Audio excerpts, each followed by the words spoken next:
Hi, very good morning everyone. Myself Dr. Prankul Singhal. I am the head of department and director of spine and scoliosis surgery program at यथार्थ knowledge sector 110 hospital. आज हम यहाँ पे सब इकट्ठा हुए हैं एक छोटा सा एक डिस्कशन करने के लिए. एक बीमारी है जिसको बोलते हैं हम लोग एडोलेसेंट इडियोपैथिक स्कोलियोसिस, जिसको हम लोग एक एब्रीविएशन फॉर्म में AIS के नाम से भी जानते हैं. ये बीमारी काफ़ी कॉम्प्लेक्स बीमारी है और ये बीमारी जो है काफ़ी जनरली यंग एज के बच्चों में पाई जाती है, 10 से 15 साल के बीच में. और इस बीमारी के अंदर जो हमारी स्पाइन होती है, जो सर्वाइकल से लेकर नीचे लंबर स्पाइन तक जाती है, उस बीमारी के अंदर ये स्पाइन में टेढ़ापन आता है, जिसको हम लोग हिंदी में कुबड़ापन बोलते हैं.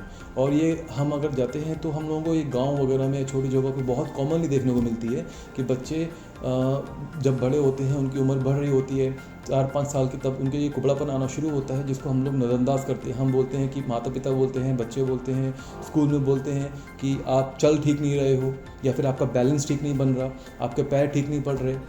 तो ये सारी परेशानी आती है.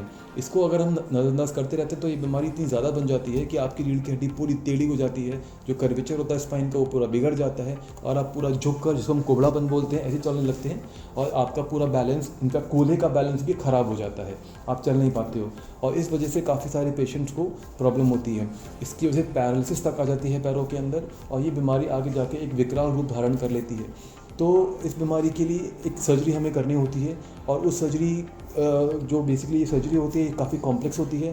बट आज यथार्थ हॉस्पिटल नोएडा के अंदर वी हैव कंप्लीट इक्विपमेंट्स. हमारे पास इस सर्जरी को सेफली करने के लिए जो जो इक्विपमेंट्स चाहिए, जो टेक्नोलॉजी चाहिए, उस टेक्नोलॉजी के साथ इसमें हम लोग 100% रिजल्ट दे पाते हैं. और नोएडा में यथार्थ हॉस्पिटल में ही इस सर्जरी को सक्सेसफुली किया जा रहा है. एंड हमने कई सारे बच्चों का इसमें सर्जरी करके बच्चों का रीढ़ की हड्डी को जो टेढ़ापन था, जो कुबड़पन था, वो ठीक किया है.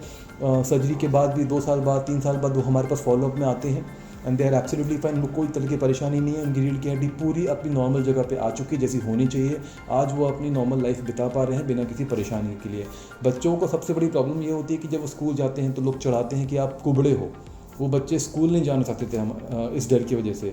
तो अब उनका डर ख़त्म हो गया है और एक नॉर्मल लाइफ एक बच्चे की जैसी होनी चाहिए, तो जैसी जीना चाहिए, तो उसी तरह से वो अपनी नॉर्मल लाइफ को अब व्यतीत करते हैं.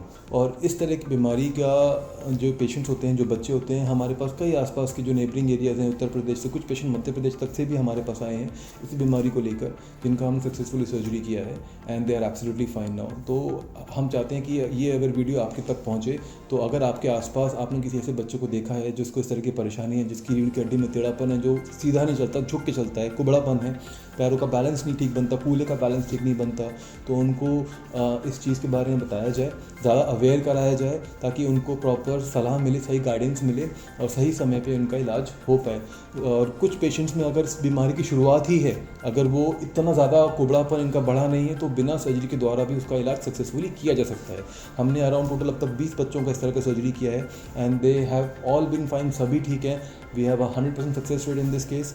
एंड हम चाह रहे हैं कि ये अगर बीमारी के बारे में आपको कोई पेशेंट आसपास इस तरह का नज़र में आता है, तो प्लीज़ उनको गाइड करें ताकि वो सही समय पे इलाज ले पाएँ. And you can contact us any time. Thank you.